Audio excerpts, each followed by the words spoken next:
Bonjour et bienvenue dans cette nouvelle vidéo sur la prise de décision. Aujourd'hui, je vais vous donner 4 conseils pour prendre de bonnes décisions. Cette vidéo fait partie d'une série de vidéos sur la thématique de la prise de décision et donc si vous n'avez pas vu les vidéos précédentes, eh bien je vous invite à les regarder. Elles sont sur ma chaîne YouTube, vous pouvez les trouver facilement. Le premier conseil que je peux vous donner, c'est de regarder les indicateurs. Nous avons parlé dans les vidéos précédentes du côté émotionnel et du poids de l'émotionnel dans la prise de décision. Mais effectivement, ça ne va pas suffire et avant de prendre une décision importante, je vous invite à regarder les indicateurs. Les indicateurs au niveau de votre business, si vous êtes entrepreneur, les indicateurs au niveau de votre identité entrepreneur ou de travailleur, les indicateurs du point de vue personnel, donc de votre identité individuelle et les indicateurs au niveau social, donc tout ce qui concerne votre famille, votre couple,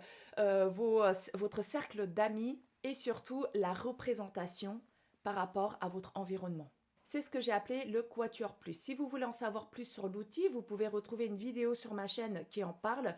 Et dans tous les cas, je vais aborder ces sujets-là beaucoup plus en profondeur lors de ma webconférence du 12 février. Elle est gratuite, donc si vous souhaitez vous inscrire, je vous mets tous les liens en description. Le deuxième conseil, évidemment, c'est de prendre une décision. Ne restez pas dans une inertie, ne restez pas à tourner en rond dans un rond-point. Il faut prendre sa décision. Pour prendre sa décision, il y a 2 étapes. Très simple. La première, c'est de décider de prendre une décision. Ça paraît évident, mais ça ne l'est pas tant que ça. C'est-à-dire que parfois, on a une décision à prendre et on traîne un petit peu. On laisse passer les choses, on procrastine. Prenez la décision de prendre cette décision. Pour cela, mettez-vous une deadline. Peu importe ce qui se passe dans ma tête, si j'ai toutes les infos ou pas, de toute façon, on prend une décision à un instant T et mettez-vous une deadline. Dans une semaine, dans un mois, ma décision sera prise. Le troisième conseil est le plan d'action.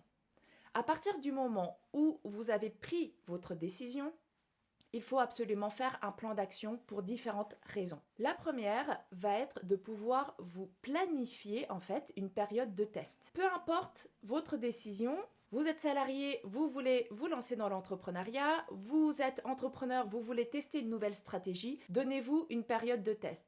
Ok, je teste ce nouvel outil, je teste cette stratégie, je teste l'entrepreneuriat, je me donne tant de semaines, tant de mois ou tant d'années. Quand j'ai quitté mon poste de professeur pour me lancer dans l'entrepreneuriat, je me suis donné 3 ans. Je me suis dit, bon bah ok, là tu fais un test de 3 ans et puis tu verras bien à l'issue de ces 3 ans ce que tu fais, si tu continues ou pas, si tu reviens, si tu changes de voie.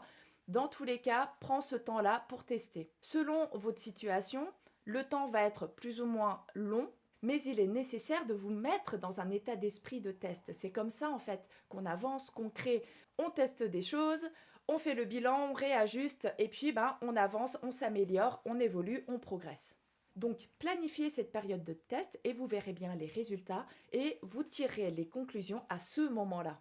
Évidemment, avoir un plan d'action vous permet d'être plus clair sur ce que vous avez à faire, sur les actions à mener et dans quel ordre. Pour connaître l'ordre, il est important de prioriser. Ce n'est pas évident, surtout quand on se lance dans quelque chose de nouveau, de savoir dans quel ordre faire les choses. Donc là, vous pouvez faire appel à une personne externe qui est déjà passée par là, qui est expérimentée, pour vous aider à planifier, à prioriser vos actions dans le bon ordre. Et enfin, faire un plan d'action va permettre, surtout aux multipotentiels et puis à ceux qui ont l'aversion au regret qui est très fort, de vous rendre compte que vous n'allez pas devoir mettre de côté toutes vos idées et que vous allez commencer par une idée et ensuite vous allez voir dans votre planning, dans votre plan d'action que la deuxième idée pourra être faite à T+1. Je sais que pour certains profils, ça rassure, donc faites le plan d'action. Le 4e conseil, évidemment, c'est le passage à l'action parce que faire des plans, avoir des idées dans la tête, ça ne fait pas avancer, ça ne fait pas progresser et la seule manière de savoir si votre décision était bonne ou pas, finalement, c'est de passer à l'action. Et comme je vous l'ai dit, vu que vous avez une deadline pour tester vos idées, pour tester votre décision, vous allez pouvoir à ce moment-là tirer les conclusions pour votre avenir professionnel. Je partagerai avec vous des conseils très pratico-pratiques et puis des outils concrets pour vous aider à prendre des décisions et puis savoir surtout comment faire concrètement lors de ma webconférence du 12 février à 18h. C'est gratuit, vous avez les liens pour vous inscrire. Si cette thématique vous parle et si en ce moment vous êtes en train de vous prendre la tête pour prendre les bonnes décisions, eh bien venez à cette webconférence. Vous allez avoir des clés pour sortir de ce rond-point et de cette torture mentale, parce qu'au bout d'un moment ça devient une torture. Donc je vous attends dimanche 12 février. En attendant, prenez soin de vous et prenez des décisions.